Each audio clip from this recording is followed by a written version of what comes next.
Back in the early days of the internet, it really was like a new frontier, a huge, uncharted digital space full of amazing possibilities, but also some brand new, very real dangers hiding in the shadows.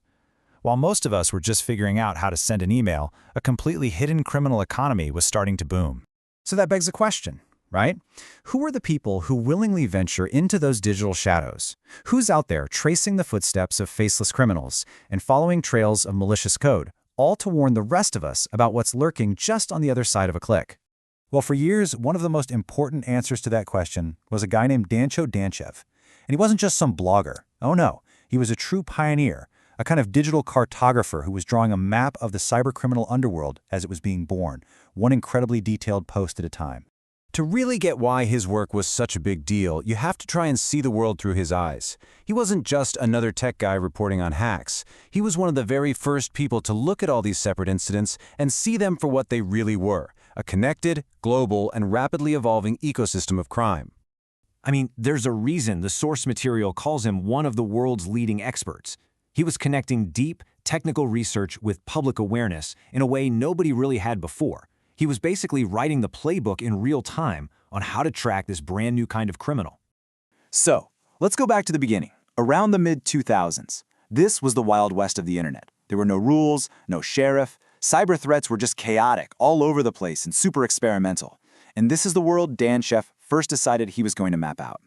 Now, what's just wild is the kind of stuff he was covering, long before any of it was in the mainstream news. He was writing about cyber terrorism, major security holes in the software that runs our power plants. He was even tracking what he called the current state of internet jihad.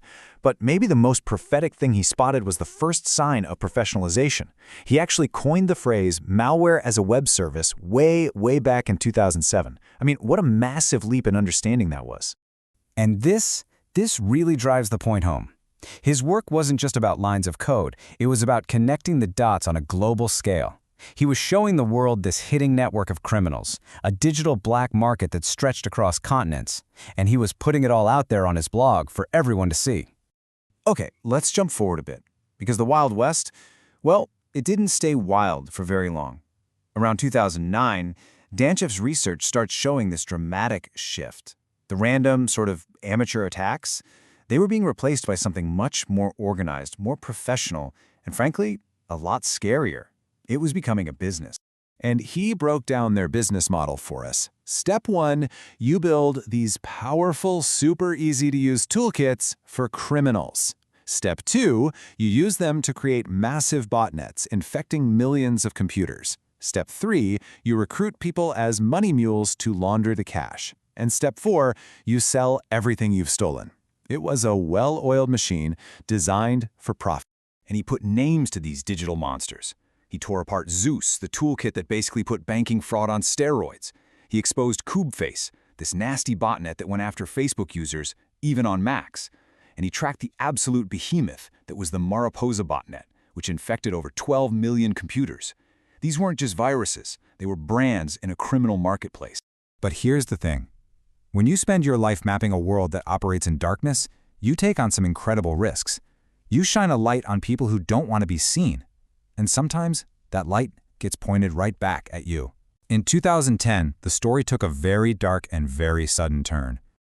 I mean, really think about it for a second. What happens when the person doing all the watching suddenly becomes the one being watched? When the threats you write about are no longer just pixels on a screen, but could be something much more real. Right in the middle of 2010, Danchev's blog, which was updated constantly, just stopped. It went completely silent. For over a year, there was absolutely nothing. The man who exposed the world's most dangerous cybercriminals had just vanished from the internet. And let me tell you, the world noticed. Headlines like these started popping up everywhere. The mystery got even deeper when reports surfaced that he'd found a tracking device in his own home. The guy who chronicled cybercrime had become the center of a real-world thriller. When he finally resurfaced in 2011, things had changed. He had changed, and the world he studied, it had changed too. The cybercrime ecosystem didn't just wait for him. It had evolved into something even more complex, even more dangerous. Just look at the difference here. The old do-it-yourself botnets he used to track had turned into polished, professional, ransomware-as-a-service platforms. It's like franchising for criminals.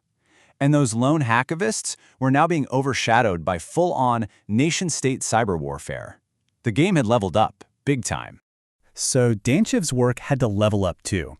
He moved beyond just the blog and launched professional-grade threat intelligence platforms like Unit 123. His focus got sharper, zeroing in on the biggest threats out there: cyber warfare and the terrifying intersection of extremism and technology. You know, if you could boil down his entire decade of work into one single idea, it would probably be this quote from his own blog: "Know your enemy, and don't underestimate his motivation." That's a lesson he learned from the front lines, and it's one he taught to the entire world. Dancho Danchev gave us an unparalleled, real-time map of a hidden world.